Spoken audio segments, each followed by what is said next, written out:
হুসাইন রাদিয়াল্লাহু আনহুকে শহীদ করে দিল।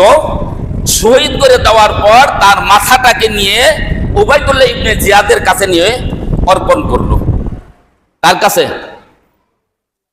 উবাইদুল্লাহ ইবনে জিয়াদের কাছে যখন একটা প্লেটে করে নিয়ে হুসাইন রাদিয়াল্লাহু আনহুর কাল্লাটা দিলেন, মাথাটা দিল, দেওয়ার সাথে সাথেই উবাইদুল্লাহ ইবনে জিয়াদের ব্যবহারটা কি তা একটু লক্ষ্য করেন। উবাইদুল্লাহ ইবনে জিয়াদ তার হাতে একটা লাঠি ছিল, লাঠি দিয়ে হুসাইন রাদিয়াল্লাহু আনহু ওর মুখের মধ্যে গুতাইতেছিল। গুতানো বুঝান তো, খুঁচাইতেছিল। তো যখন এরকম খুঁচাইতেছিল ওইখানে দুইজন সাহাবী উপস্থিত ছিল। কয়জন সাহাবী? দুইজন সাহাবী উপস্থিত ছিল। একজন ছিল রাসূলুল্লাহ সাল্লাল্লাহু আলাইহি সাল্লামের প্রিয় পাত্র আনাস রাদিয়াল্লাহু আনহু, 10 বছর রাসূলুল্লাহ সাল্লাল্লাহু আলাইহি সাল্লামের খেদমত করছে। উবাইদুল্লাহ ইবনে জিয়াদ হুসাইনের মুখের মধ্যে লাঠি দিয়ে খুঁচাইতেছে। এই যে কি দিয়ে খুঁচাইতেছে? লাঠি দিয়ে খুঁচাইতেছে। চিন্তা করেন, এটা কি আদব না বেয়াদবি? বলেন, আদব না বেয়াদবি? রাসূল সাল্লাল্লাহু আলাইহি সাল্লামের আদরের নাতির মুখের মধ্যে যখন এইভাবে খুঁচানো শুরু করছে এবং বলতেছিল উবাইদুল্লাহ ইবনে জিয়াদ, আহারে এত সুন্দর চেহারা, এত সুন্দর চেহারা, এর চেহারা এত সুন্দর হলো কেমনে? বলে আর এরকম খুঁচায়। এগুলো বলতেছে আর কি করতেছে? একদিকে সত্য কথা বলতেছে, অন্যদিকে খুঁচাইতেছে হিংসায়। কত জঘন্য! সেখানে আনাস রাদিয়াল্লাহু আনহু তিনি উপস্থিত ছিলেন। তিনি বললেন, আমা ইন্নাহু কানা মিন আসবাহিহিম বিরাসূলিল্লাহি সাল্লাল্লাহু আলাইহি সাল্লাম। এই উবাইদুল্লাহ ইবনে জিয়াদ, তুমি যে মুখের মধ্যে খুঁচাচ্ছ, শোনো, আমি আল্লাহর রাসূলকে দেখছি, আমি আল্লাহর রাসূলের সাহাবী, তুমি সাহাবী না। তুমি যার মুখের মধ্যে এই লাঠি দিয়ে আঘাত করতো এবং তার চেহারার যে আকৃতি আমাদের রাসূল সাল্লাল্লাহু আলাইহি সাল্লামের আকৃতির মতো। রাসূলুল্লাহ সাল্লাল্লাহু আলাইহি সাল্লামের আকৃতির সাথে অনেকাংশে মিল, সাদৃশ্যপূর্ণ আকৃতি হলো হুসাইনের। সেই মুখের মধ্যে তুমি লাঠি দিয়ে খুঁচাচ্ছ। ওই জায়গায় আরেকজন সাহাবী ছিলেন। এই সাহাবী, তার নাম ছিল ইবনে আরকাম, যায়েদ ইবনে আরকাম রাদিয়াল্লাহু আনহু, বুড়ো মানুষ। তিনি এই দৃশ্য দেখে তিনি কেঁদে দিলেন এবং বললেন, এই ইবনে জিয়াদ, তুই এই মুখ থেকে তোর লাঠিটা সরা, তোর এই মুখ থেকে, রাসূলের কলিজার টুকরা হুসাইনের মুখ থেকে তোর লাঠিটা সরা। যায়েদ ইবনে আরকাম রাদিয়াল্লাহু আনহু দেখে বললেন, তুই যে জায়গায় খুঁচা দিচ্ছিস, আমি স্বয়ং সাহাবী, আমি নিজ চোখে দেখছি আমার রাসূল সাল্লাল্লাহু আলাইহি সাল্লাম সেই জায়গার মধ্যে বারবার চুম্বন করত। সুবহানাল্লাহ। এই কথা বলে যায়েদ ইবনে আরকাম রাদিয়াল্লাহু আনহু চিৎকার করে কেঁদে দিলেন। কাঁদতে কাঁদতে সে বেরিয়ে গেলেন। এই ছিল হুসাইনের সাথে আচরণ। একটা মানুষ মারা গেছে, হত্যা করছস, তার মাথাটা নিয়ে তো সম্মানের সহিত রাখা উচিত ছিল। গোটা পৃথিবীর মুসলিমদের কলিজার টুকরা, ঠিক না? গোটা পৃথিবীর মুসলিমরা তাদেরকে লালন করে, ভালোবাসে। এবার সেখান থেকে হুসাইনের মাথাকে নিয়ে এবং এই যাদেরকে বন্দী করছে, জয়নব রাদিয়াল্লাহু আনহু, জয়নাল আবদিন রাদিয়াল্লাহু আনহু, জয়নাল আবদিন এবং জয়নব রাদিয়াল্লাহু আনহু, জয়নব রাদিয়াল্লাহু আনহা এবং অন্যান্য হুসাইনের সন্তান ফাতেমা, হুসাইনের সন্তান জয়নাল আবদিন, এদেরকে নিয়ে, যারা যারা বেঁচে আছে এদেরকে নিয়ে, এদেরকে বন্দী করে এবং হুসাইনের সেই মাথা নিয়ে রওনা করে দিল সেই সিরিয়ার উদ্দেশ্যে। 1000 মাইল দূরে সেই দামেস্কের রাজধানী, ইয়াজিদের রাজধানী, সেখানে রওনা করলো। পথ চলতে শুরু করলো।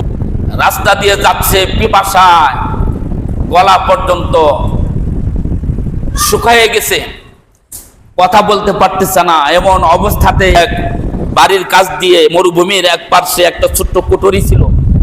এই কুঠুরি থেকে একটা নারী আসছে। নারীটা এসে এই কাফেলাকে থামাইয়ে বলছে, তোমরা থামো। এই নারীকুল জানে না এরা কারা বা কে। এসে বলতেছে, তোমরা থামো, আমি এদেরকে পানি পান করাবো। যখন পানি পান করালো, খুশি হয়ে জয়নব বলল, তোমার জন্য দোয়া রইলো। তুমি যাদেরকে পানি পান করালে এরা কোনো সাধারণ কোনো ব্যক্তি নয়, তাহলে হলো রাসূলের পরিবার। মেয়েটি শুনে চমকে গেলেন এবং বললেন, তাহলে শুনেন, আপনি কি তাহলে জয়নব? হ্যাঁ, আমি জয়নব। বল, আপনার মার বাদী ছিলাম আমি। দীর্ঘ 4 বৎসর আপনার মায়ের সেবা যত্ন করেছি। আসার সময় বলছিলাম আপনার মা ফাতেমাকে আমার জন্য কিছু উপদেশ দেন। আপনার মা ফাতেমা বলছিল, মরুভূমি দিয়ে যদি কোনো ব্যক্তি যায় তাদেরকে পানি পান করাইও। সুবহানাল্লাহ। এই পানি পান করতে যে আপনার পর্যন্ত পানি চলে আসবে, এটা আমি কল্পনা করতে পারি নাই। ইয়াজিদের কাছে যখন সেই মাথাটা রাখা হলো,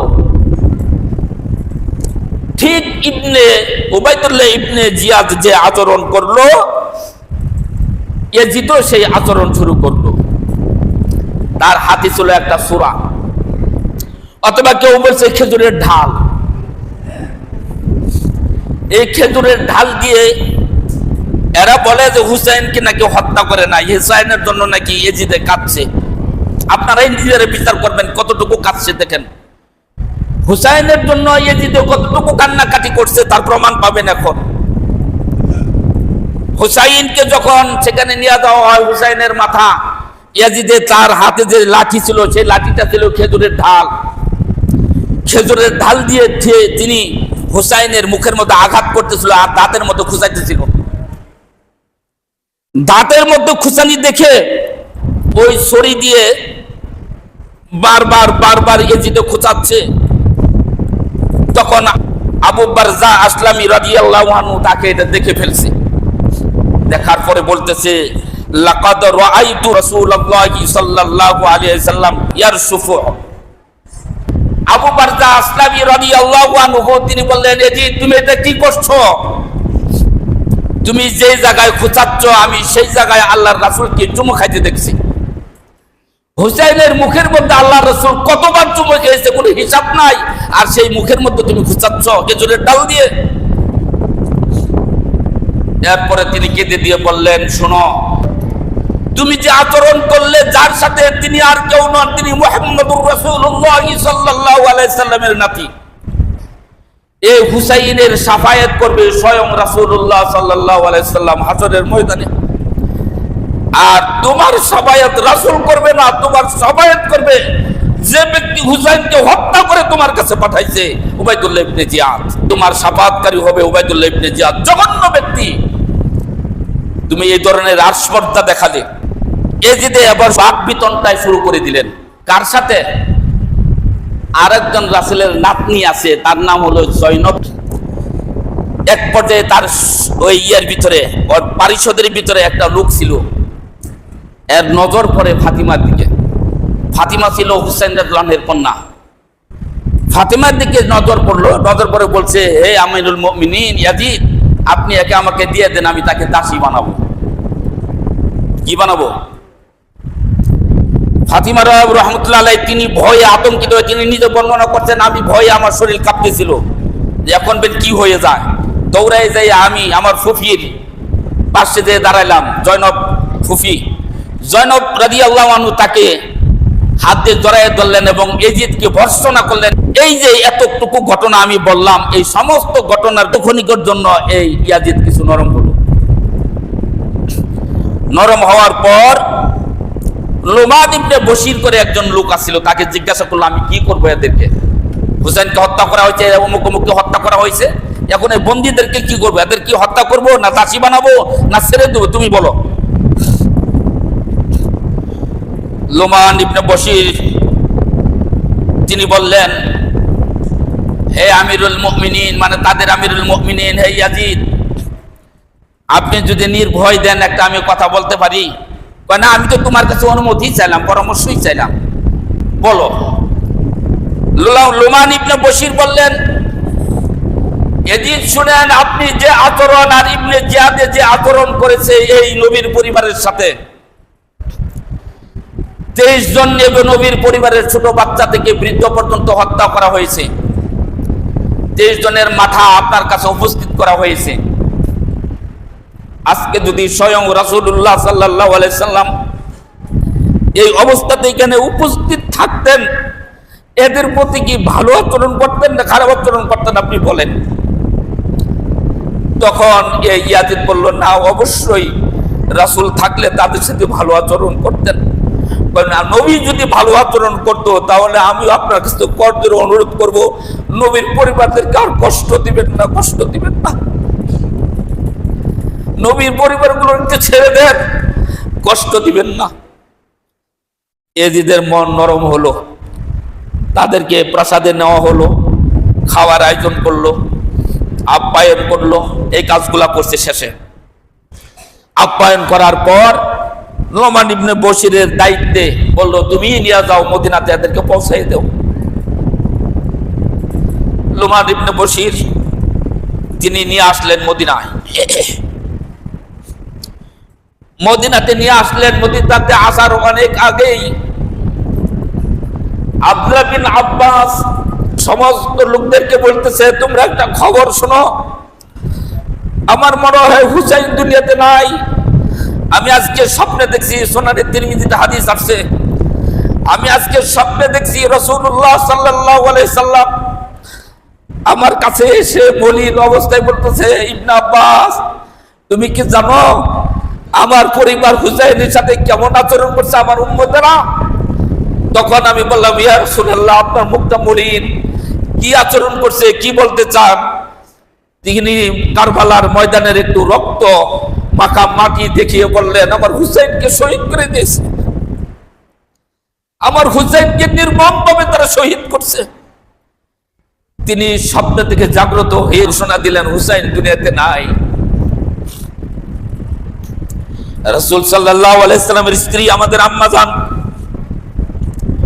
তিনি স্বপ্নে দেখলেন রাসূলুল্লাহ সাল্লাল্লাহু আলাইহি সাল্লাম দাড়ি এবং মাথার চুলগুলো উস্কো খুস্কো, দাড়ির মধ্যে ধুলাবালি লেগে আছে, ধুলাবালি উস্কো খুস্কো। আমাদের আম্মা জান জিজ্ঞাসা করলেন, ইয়া রাসূলুল্লাহ সাল্লাল্লাহু আলাইহি সাল্লাম, আপনার এই দাড়ি মোবারক এবং চুলের মধ্যে কেন এত উস্কো খুস্কো, চুলের মধ্যে এত ধুলাবালি কেন? রাসূলুল্লাহ সাল্লাল্লাহু আলাইহি সাল্লাম বলল, তুমি জানো না, আমাদের সন্তান হুসাইনকে, আমার নাতি হুসাইনকে হত্যা করেছে, কারবালার ময়দানে নির্মমভাবে হত্যা করেছে। আমাদের আম্মা জান তিনি স্বপ্নে থেকে তারপরের দিন থেকে বারবার কারবালার দিকে তাকাতেন আর কেঁদে কেঁদে বলতেন, হায় হুসাইন, আমার কলিজার টুকরা হুসাইনকে হত্যা করা হয়েছে, আমার রাসূল স্বপ্নের মধ্যে আমাকে জানিয়ে দিয়েছেন। এরকম ভাবে অনেক ইতিহাস লেখা হয়েছে বিভিন্ন হাদিস গ্রন্থের ভিতরে। মহিলাটা কেঁদে কেঁদে বলছিল, হে নবীর উম্মতা, হুসাইনকে তোমরা হত্যা করলে, তোমাদের সম্মুখে চোখের সামনে হুসাইনকে হত্যা করলে, কিয়ামতের দিন কোন মুখ নিয়ে রাসূলের সামনে দাঁড়াবে তোমরা? তোমাদের কি লজ্জা হবে না? তোমাদের কি শরম হবে না যে হুসাইনকে হত্যা করেও কিয়ামতের দিন আমার রাসূলের কাছে তোমরা শাফাআত চাবে?